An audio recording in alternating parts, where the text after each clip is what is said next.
كانت لهم جنات الفردوس نزلا خالدين فيها لا يبغون عنها حولا قل لو كان البحر مدادا لكلمات ربي لنفد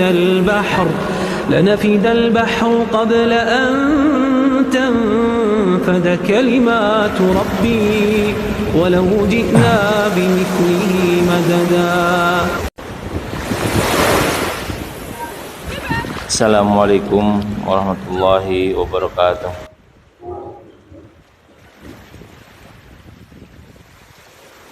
Innal hamdalillah nahmaduhu wa nasta'inuhu wa nastaghfiruh wa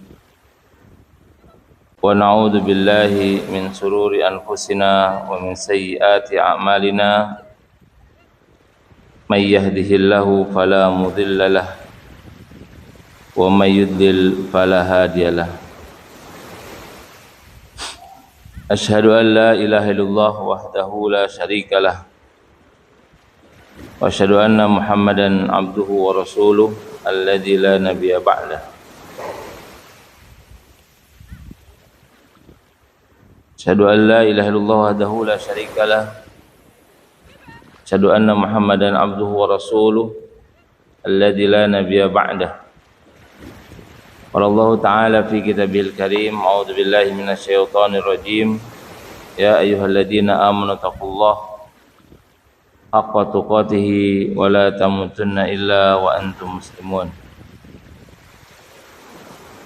Ya ayyuhan nasu taqu rabbakum alladzi khalaqakum min nafsin wahidah wa khalaqa minha zawjaha wa bassa minhuma rijalan katsiran wa nisaa'a wattaqullaha alladzi tasaaluna bihi wal arham innallaha kana 'alaikum raqiba. Ya ayyuhan nasu taqu rabbakum alladzi khalaqakum min nafsin wahidah wa khalaqa minha zawjaha wa bassa minhuma rijalan katsiran wa nisaa'a wattaqullaha alladzi tasaaluna bihi wal arham innallaha kana 'alaikum raqiba. Ma'asyiral muslimin rahimani wa rahimakumullah, a'azani Allah wa iyyakum.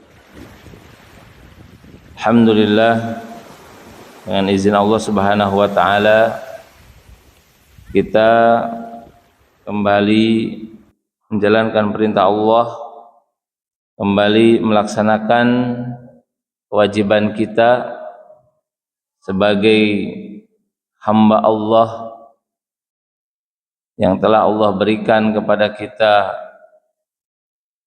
kesempatannya, yang telah Allah berikan kepada kita waktu luangnya, tapi sedikit sekali hamba yang bersyukur kepada Allah Subhanahu wa taala. Wa qalilum min ibadiyasy syakur. Sangat sedikit sekali hambaku yang bersyukur. Karena sesungguhnya seorang hamba ketika diberikan rizki oleh Allah Subhanahu wa taala, diberikan peluang kesempatan, maka tidak ada lain kecuali dia bersyukur kepada Allah Subhanahu wa taala. Tetapi ternyata yang bersyukur itu kata Allah sangatlah sedikit. Oleh karena itu, marilah kita menjadi hamba yang sedikit itu. Menjadi hamba yang bagian dari yang sedikit itu. Karena yang sedikit itulah yang diridhai oleh Allah Subhanahu wa taala. Itulah keyakinan kita kepada Allah, sehingga pada pagi ini Allah memudahkan kita dan memberikan jalan kepada kita untuk melaksanakan perintahnya dan menjauhi larangannya. Dan pada kesempatan ini juga kita bersyukur masih bisa mengkaji tentang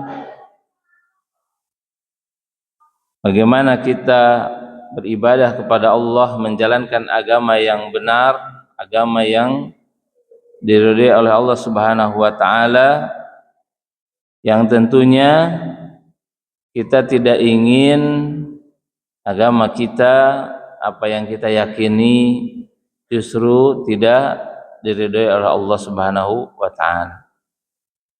Inna dina indallahil Islam.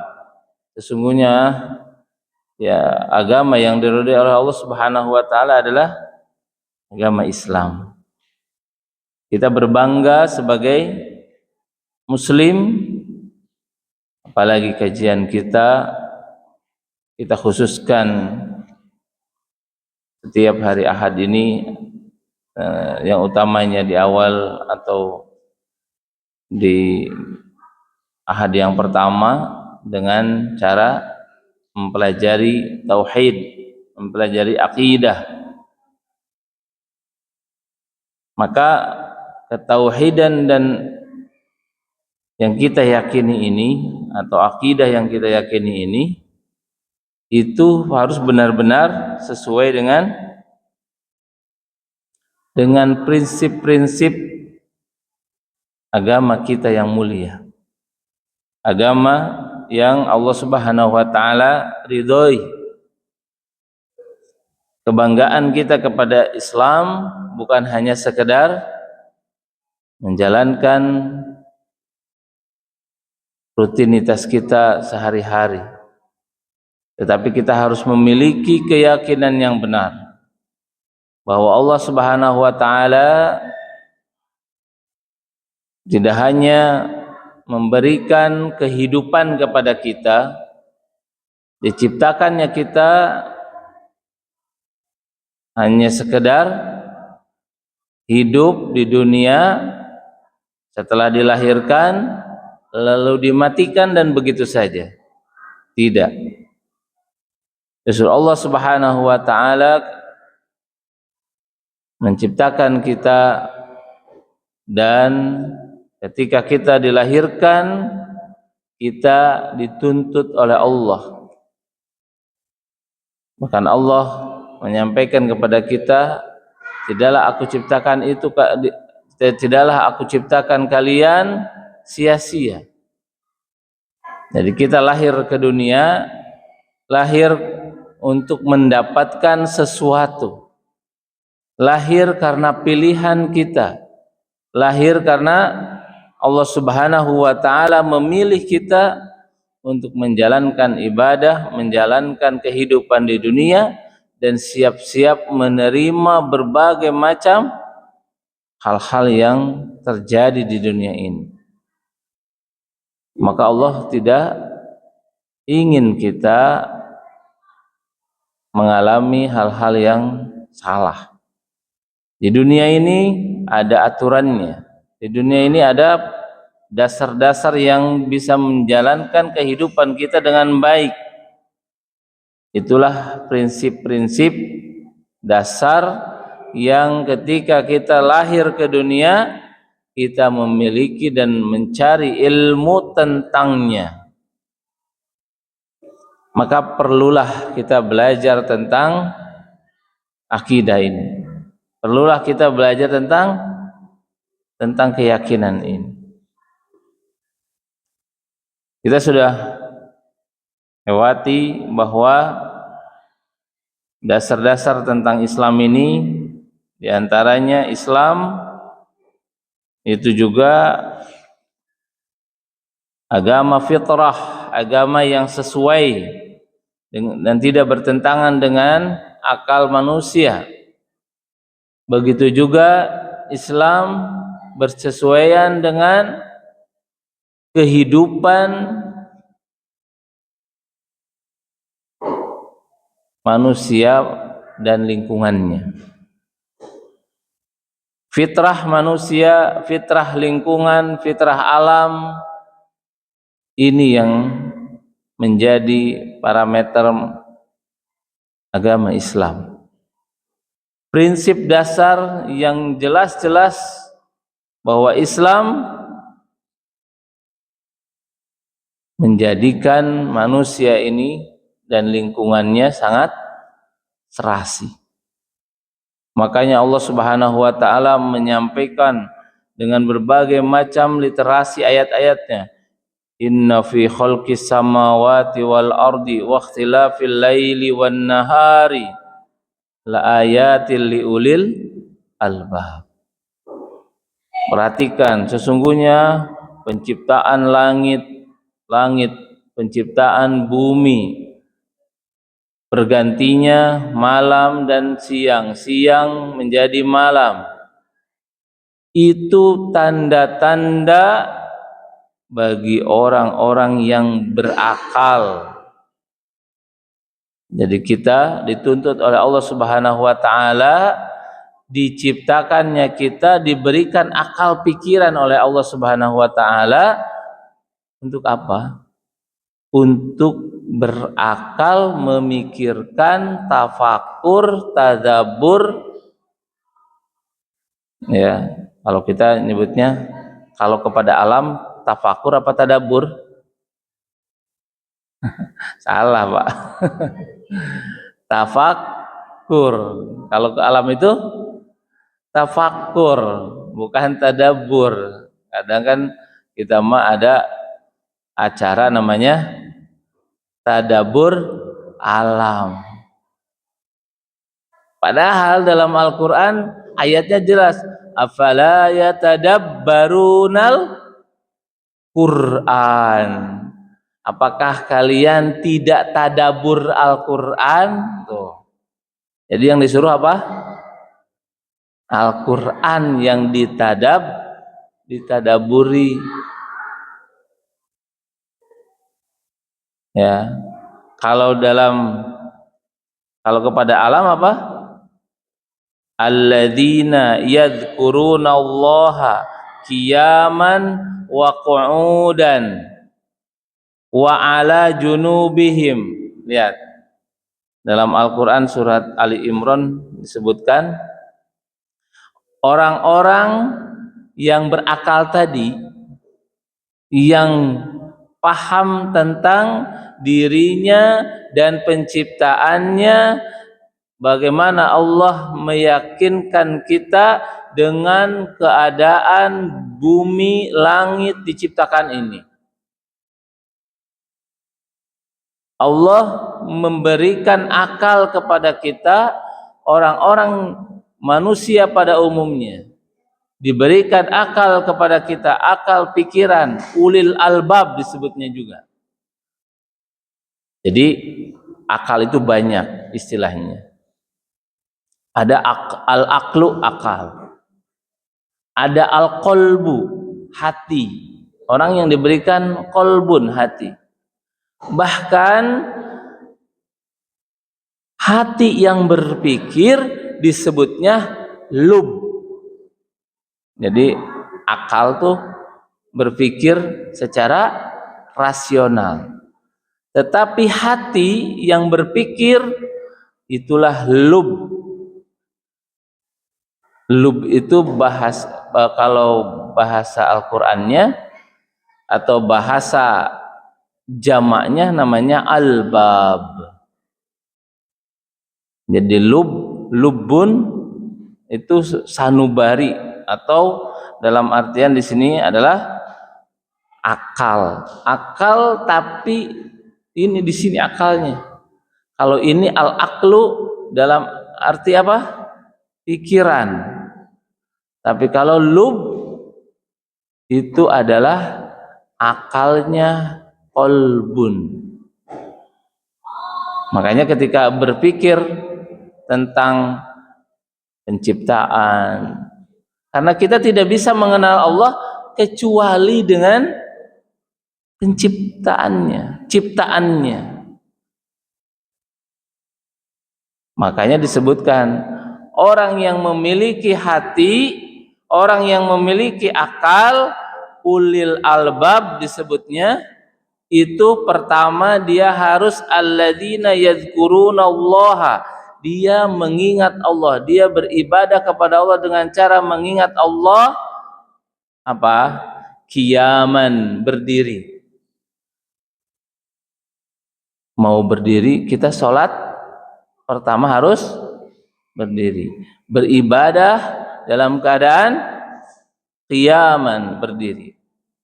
Wa qu'udan, atau dalam keadaan duduk. Beribadahnya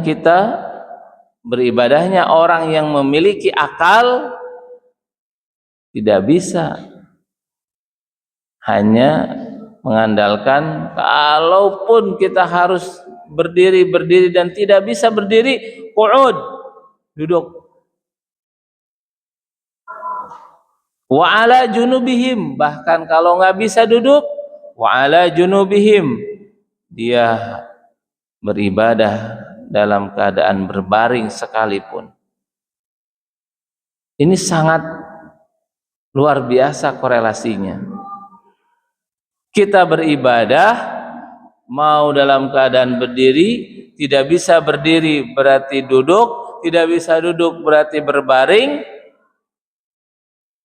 Inilah orang-orang yang ulil albab, memiliki akal pikiran, memiliki hati yang sangat lurus, bersesuaian, paham tentang dirinya dan lingkungannya.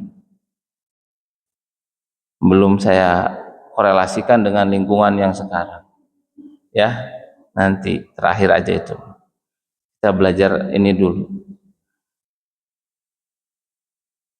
Lalu kata Allah Subhanahu wa ta'ala, setelah beribadah, setelah melaksanakan sholat, jadi yang dimaksud dengan alladzina yadhkurunallaha qiyaman wa qu'udan wa ala junubihim, itu adalah orang yang memiliki akal pikiran, hati yang lurus, hati yang benar-benar mempercayai tentang keagungan Allah dalam menciptakan langit, bumi dan seluruhnya, itu melakukan sholat, kata para ulama. Karena yang dimaksud dengan yadhkurunallaha qiyaman wa qu'udan wa ala junubihim ini adalah sholat, tidak bisa, bukan yang lainnya. Tidak ada ibadah yang berdiri. Kalau dia tidak bisa berdiri, duduk. Kalau tidak bisa duduk, berbaring, melainkan ibadah sholat. Orang yang sangat tinggi ketauhidannya, tinggi keyakinannya kepada Allah, maka tidak ada kata lain beribadah dalam kondisi apapun. Lalu apa? Wa yatafakkaruna fi khalqis samawati wal ardi, dan mereka setelah melakukan sholat, mereka tafakur. Tafakur apa? Tafakur fi khalqis samawati wal ard, tentang ciptaan Allah yang ada di langit dan di bumi. Jadi kalau melihat ciptaan Allah yang ada di langit dan di bumi, untuk beribadah kepada Allah dalam rangka beribadah, berzikir kepada Allah, namanya tafakkur. Jadi sanes tadabur alam, nanti namanya apa? Tafakkur alam. Kita berpikir tentang alam itu, berpikir untuk mendekatkan diri kita kepada Allah melalui alam. Caranya berpikir, tafakur. Masya Allah, ini bagaimana ciptaan Allah, bagaimana Allah membangun, menciptakan langit tanpa tiang, berada di atas kita tanpa runtuh sedikit pun, kokoh, luar biasa. Kalau kata orang sains disebutnya ini adalah, langit itu adalah apa? Atap tanpa tiang. Mana ada manusia bikin atap tanpa tiang? Baru itu saja sudah jauh. Pikiran kita, akal kita, apapun itu atap, pasti ada tiangnya. Tidak mungkin ada atap tanpa tiang, kecuali Allah Subhanahu wa taala mengatapi kita, memberikan atap kepada kita tanpa tiang. Apa itu? Langit. Lalu kita berdoa, kata Allah Subhanahu wa taala, Rabbana ma khalaqta hadza batilan subhanaka wa qina adzabannar. Ya Allah, ya Tuhan kami, tidaklah Engkau ciptakan semua ini batil, sia-sia, tidak. Kalau kita bisa bertafakur kepada alam, bisa memikirkan alam dengan sebenar-benarnya berfikir, ma khalaqta hadza batilan, tidak sia-sia. Mau berpikir tentang alam seperti apa, tentang langit seperti apa, tentang bumi seperti apapun, ma khalaqta hadza batilan, tidak ada yang sia-sia. Subhanaka, maha suci Engkau, faqina adzabannar, maka lindungilah kami dari azab neraka. Jemaah sekalian yang dimuliakan Allah Subhanahu wa taala, begitu mulianya agama kita yang indah ini. Begitu mulianya syariat yang mulia ini.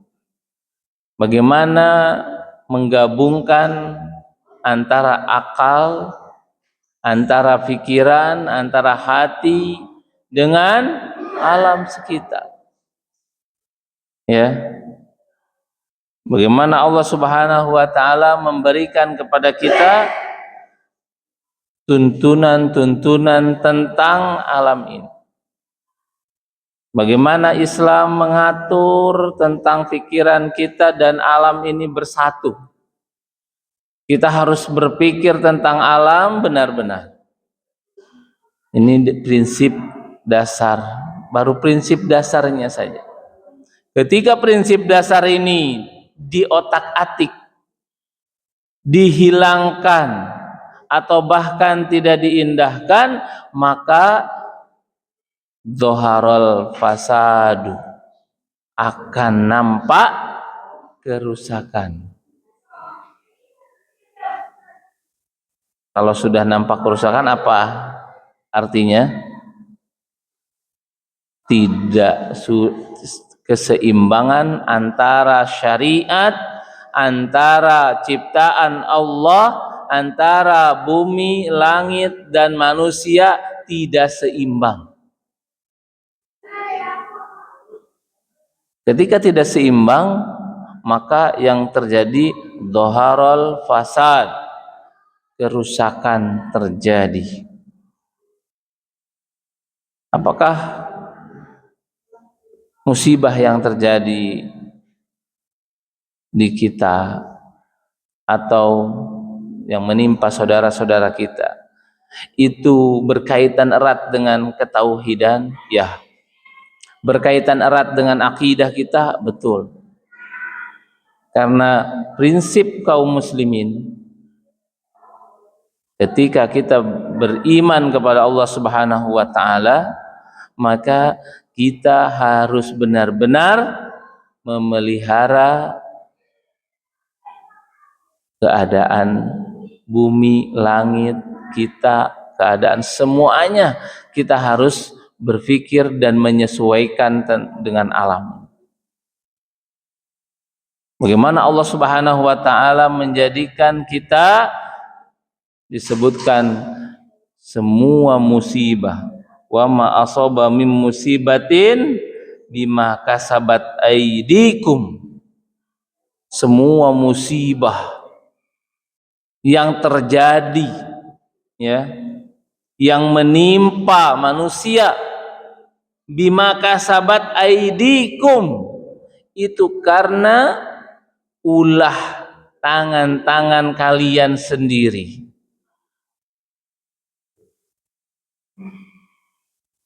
Jadi yang menyebabkan musibah, menyebabkan ujian, menyebabkan bala bencana itu adalah bukan karena alam sedang tidak bersahabat, enggak. Alam itu sahabat kita. Alam sedang tidak baik-baik saja, baik-baik dari dulu juga, tidak ada yang tidak baik. Yang justru tidak mau jadi sahabat alam kita sendiri, manusia itu sendiri. Yang justru tidak baik-baik terhadap alam adalah kita sendiri. Makanya kata Allah Subhanahu wa taala, jangan menyalahkan alam, jangan menyalahkan waktu, jangan menyalahkan air, jangan menyalahkan langit, menyalahkan bumi, jangan menyalahkan cuaca, tidak boleh. La tasubbud dahra, kata Allah Subhanahu wa taala. Tidak boleh mencela waktu, tidak boleh mencela cuaca, tidak boleh mencela keadaan, tidak boleh.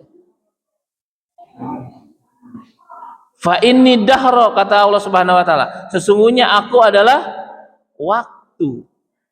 Bahkan Allah menjadikan dirinya sebagai waktu. Enggak boleh mencela waktu, maksudnya Allah yang menciptakan waktu, Allah yang menciptakan cuaca, semuanya Allah tidak ingin itu semua dicela. Wala tasubud dahra wa ma asaba min musibatin fima kasabat aydikum wa ya'fu an katsir, dan Allah memaafkan sebagian besar dari kesalahan-kesalahan kita. Ya, maksudnya apa? Kita yang tidak, yang belum, yang Allah masih selamatkan, tidak terjadi musibah, tidak diberikan bala bencana, itu karena Allah memaafkan kita. Masih Allah maafkan kita. Allah masih menahan alam kita, alam di sekitar kita. Bagaimana Rasulullah SAW dibisiki oleh Jibril, dibisiki oleh gunung Uhud. Ketika Rasulullah SAW ditolak, dilempari oleh orang-orang musyrik ketika itu yang menolak dakwah Rasulullah SAW, dilempari, dicaci maki, sampai Rasulullah SAW berdarah. Apa kata gunung? Coba tanyakan tuh kepada Muhammad, kalau seandainya diizinkan, aku akan menghabisi mereka. Gunung aja melihat syariat, melihat agama, melihat utusan penciptanya dilecehkan, cemburu, ingin menenggelamkan manusia-manusia yang tidak berpikir, yang tidak punya hati, yang tidak menjadikan akal pikirannya, lubnya, albabnya dengan benar. Maka apa yang terjadi? Kalau diizinkan, saya tumpuk tuh, saya tenggelam, bumi udah greget aja. Berarti semua keadaan, kondisi seluruh alam yang bergerak maupun yang tidak bergerak itu menunggu perintah Allah Subhanahu wa ta'ala.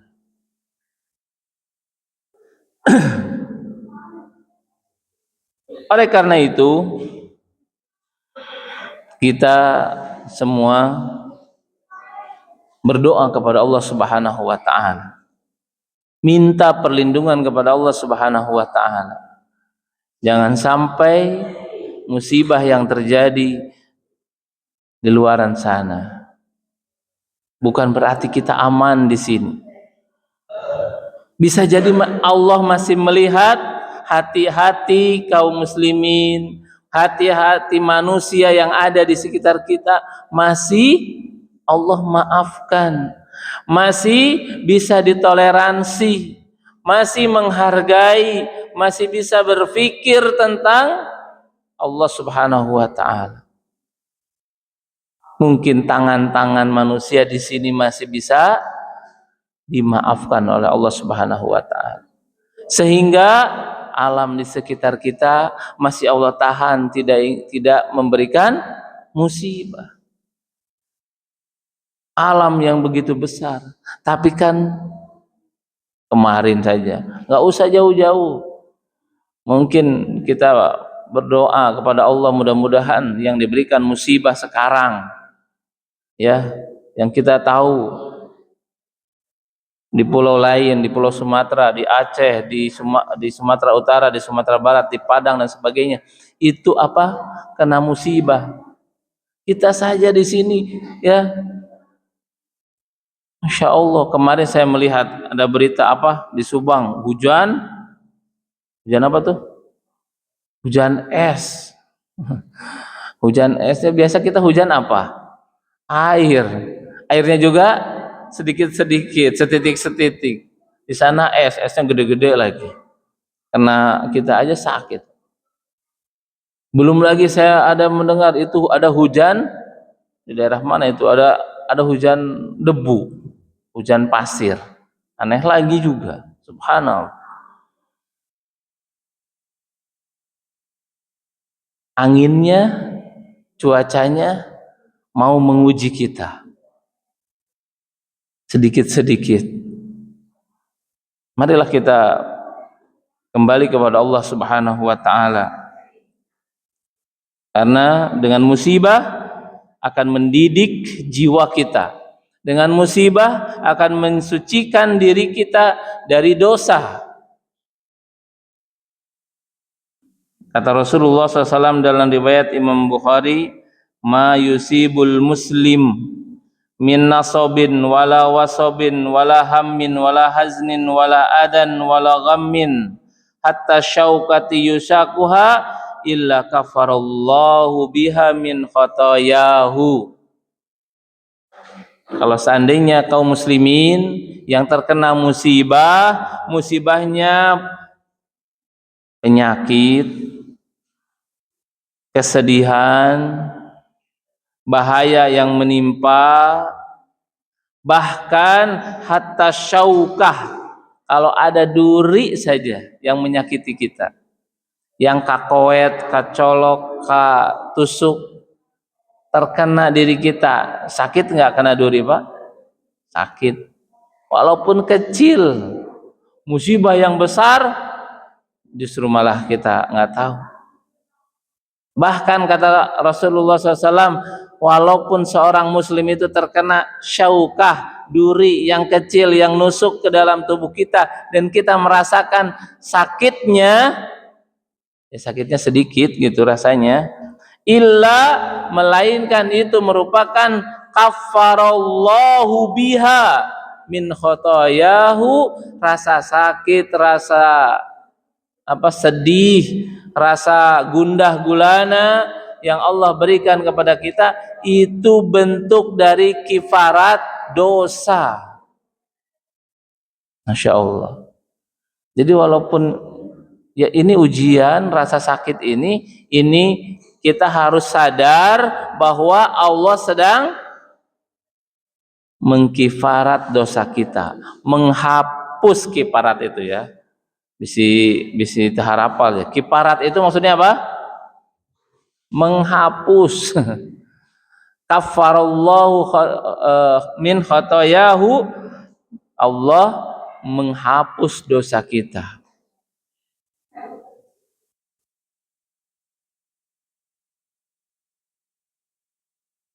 Lalu kata Rasulullah SAW, wa ma yazalul balaa bil mu'mini wal mu'mina fi nafsihi wa waladihi wa malihi hatta yulaqallaha wa ma'alaihi khati'atan.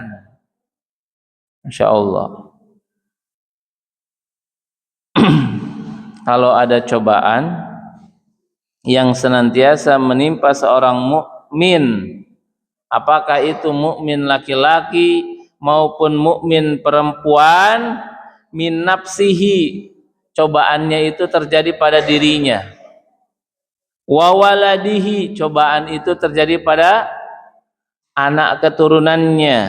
Wa malihi, dan cobaan itu terjadi kepada hartanya. Jadi Allah tuh mau nguji kita di apa? Di diri kita, di keluarga kita, di harta kita. Jadi semua yang kita miliki Allah akan uji. Akan ada rasa sakitnya, akan ada rasa enggak enaknya. Kenapa? Hatta yulaqallaha, sampai kita ketemu Allah, sampai kita datang di hadapan Allah, sampai kita menghadap Allah itu wa ma alaihi khati'atan, itu Allah ingin supaya rasa sakit tadi, rasa ujian tadi yang menimpa diri kita, menimpa keluarga kita, menimpa harta kita, supaya kita tidak punya dosa lagi. Masya Allah. Supaya kita bersih. Allah nggak mau, kan saya pernah bilang, seluruh kaum muslimin, semua orang yang beriman pasti masuk surga. Tapi surga tidak akan dimasuki oleh orang yang berdosa. Itu masalahnya. Terus gimana caranya kita masuk surga tanpa dosa? Allah ridhokan kita untuk mengampuninya, mengampuni kita. Dengan cara apa? Dengan cara menyegerakan apa?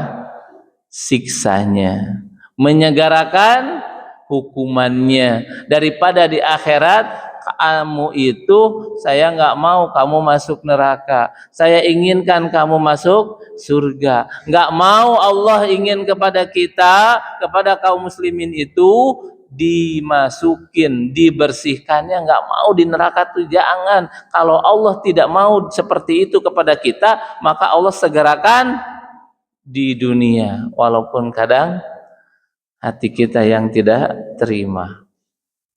Justru itulah keinginan Allah. Kalau merasa berat, sedih, sakit, ujian, musibah, apakah bencana, apapun itu, justru Allah ingin segerakan di dunia. Karena Allah ingin ketika yulaqallaha wa ma alaihi khati'atan, tidak ada dosa lagi ketika datang kepada Allah. Makanya kita sadar, makanya kita ingat sama Allah. Oh, Allah ingin kita datang kepadanya dengan kondisi tidak ada dosa lagi. Makanya apa? Disegerakan. Makanya apa? Kita sakit. Makanya apa? Kita sedih. Makanya apa? Mungkin sedihnya di diri kita. Ada yang mencibir, ada yang melecehkan, ada yang menghina, ada yang mencaci maki, memfitnah, dan sebagainya kepada diri kita. Begitu juga dengan keluarga kita. Kadang di anak, kadang di istri, kadang di keluarga, kadang di saudara. Ada aja yang membuat kita berat. Atau kadang di harta kita. Ada saja, bisa jadi kurang, berlebih tapi beban. Punya harta lebih tapi malah jadi beban. Tidak tahu cara memanfaatkannya, tidak bisa memberikan manfaat kepada diri kita maupun kepada orang lain, menjadi beban. Apalagi kurang. Kalau kurang justru malah kita lebih sedih lagi. Dan sebagainya. Jika itu terjadi kepada kita, maka kita benar-benar beriman. Kita yakini di hadapan Allah Subhanahu wa taala, karena para ulama menyampaikan, kalau bukan karena musibah-musibah yang kita alami di dunia, niscaya kita akan datang di hari kiamat justru dalam keadaan rugi, bangkrut. Kalau seandainya tidak ada musibah di dunia yang terjadi kepada kita untuk mengikis dosa-dosa kita, justru kalau datang posisinya tenang-tenang saja, damang-damang saja, datang ke akhirat, nanti justru banyak manusia yang bangkrut katanya. Kenapa bangkrut? Karena kebaikannya ketika ditimbang dengan dosanya akan banyak dosanya. Makanya dosanya dikikis dulu dari musibah, dari rasa sakit, rasa ini, itu dan sebagainya. Bukan berarti kita tidak mendoakan, tetapi mudah-mudahan justru kita iri orang lain diberikan musibah begitu luar biasa, mereka tak tahan, mereka kuat. Kita iri kepada orang-orang yang dapat musibah tapi mereka bisa bertahan dan bahkan bisa melewatinya. Justru itulah keberhasilannya. Itu yang kita inginkan, karena sesungguhnya Rasulullah SAW menyampaikan kepada kita untuk mengakhiri jihad ini, ngaji hari Ahad ini. Kata Rasulullah SAW, ad-dunya, nah dunia sijnul mukmin wa jannatul kafir. Pernah dengar ya? Di dunia itu apa? Penjara bagi orang yang beriman dan surga bagi orang yang kafir. Enak nggak di penjara, Pak? Enggak ada yang enak di penjara itu. Penjara di dunia aja, boro-boro masuk penjara, dengernya aja terancam mau di penjara aja kita was-was, takut, sieun dan sebagainya. Ya, diancam di penjara. Aduh, aya naon ya, kasus apa dan sebagainya, kita takut. Apalagi di dalam penjaranya. Tapi kata Allah, kata Rasulullah SAW, ad-dunya sijnul mukmin. Dunia yang begitu beraneka ragamnya itu penjara bagi seorang yang beriman. Berarti orang yang beriman dengan berbagai macam kenikmatannya saja itu ada dalam penjara, dalam ketidakenakan. Karena semua yang terjadi di dunia rata-rata tidak enak, Pak, sebenarnya. Tetapi karena kita memiliki iman, memiliki cara untuk bersyukur, itu menjadi nikmat. Ya, dengan posisi keadaan di penjara pun orang beriman justru menjadikan dia bersyukur. Syukurlah yang bisa merubah seluruh keadaan apapun menjadi bahagia, tenang dan tentram. Para hadirin yang dimuliakan Allah Subhanahu wa taala, mudah-mudahan kita menjadikan Allah Subhanahu wa taala tetap menjaga kita, keimanan kita, apapun yang terjadi di kehidupan kita, dalam diri kita, dalam anak-anak kita atau harta keluarga kita, bahkan harta kita, Allah Subhanahu wa taala berikan musibah yang kecil hanya sekedar tertusuk duri, atau bahkan musibah yang besar yang sampai mendatangkan kematian. Kita doakan orang-orang yang mendapatkan musibah yang kecil maupun yang besar, yang langsung maupun tidak langsung, Allah berikan ketabahan, Allah berikan keyakinan, Allah berikan penghapusan dosa. Itu yang paling penting. Bisa untuk kita, untuk mereka semuanya, karena justru dengan tadi ujian-ujian yang datang itu seandainya kita paham, maka kita akan bersyukur. Karena Allah tidak menginginkan kita datang menemui Allah dalam keadaan berdosa. Ketika kita datang tidak berdosa, ketika datang kita dihapus dosa kita, ketika datang dengan bersih dosa kita karena musibah-musibah yang terjadi di dunia, maka tinggal kebahagiaan yang akan didapat. Mudah-mudahan itu adalah motivasi, itu adalah penyegaran bahwa semua musibah yang Allah berikan kepada kita maupun kepada kaum muslimin dimanapun berada, menjadikan kita semakin tabah, semakin yakin Allah Subhanahu wa ta'ala sayang terhadap kita. Kalau kita sayang terhadap diri kita, terhadap lingkungan kita, maka Allah lebih sayang lagi. Apa buktinya? Allah akan tambahkan pahalanya. Bukan hanya dihapus dosanya, Allah akan berikan pahala dan kelengkapan untuk menjalankan kebahagiaan di akhirat kelak. Itu saja yang bisa disampaikan pada kesempatan ini. Mudah-mudahan ada guna dan manfaatnya.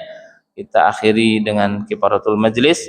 Subhanakallahumma bihamdik, asyhadu an la ilaha illa anta, astaghfiruka wa atubu ilaik. Wassalamualaikum warahmatullahi wabarakatuh.